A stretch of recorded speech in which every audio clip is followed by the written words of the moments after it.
first time in 61 years, Malaysia now has a different government in place. On May 9, 2018, the opposition coalition, Pakatan Harapan, won the national elections and has now been given the opportunity to form the government.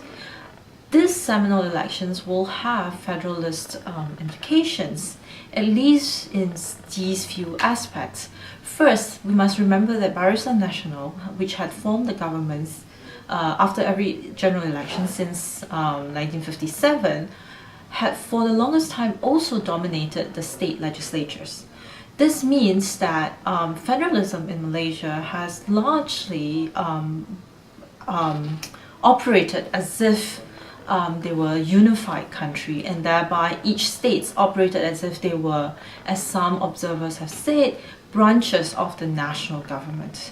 Now, as Malaysia moves towards greater political plurality, state versus federalist issues will, in my view, be increasingly important, as the state legislatures are controlled by different parties in opposition to the party in power in the federal government.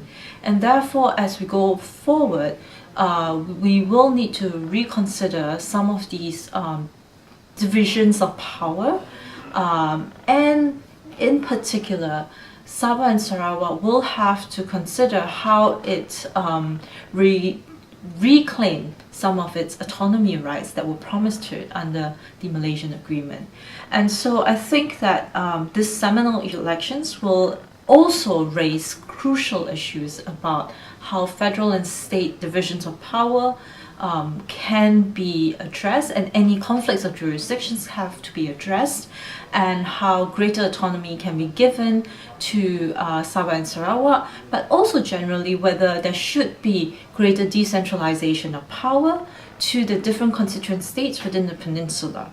One key area for consideration would be in the area of education, whether or not different states should have greater autonomy over how they give out and distribute resources with respect to education. And so it's a wait and see. We'll see what happens, but definitely this is an issue that we should be putting our minds to.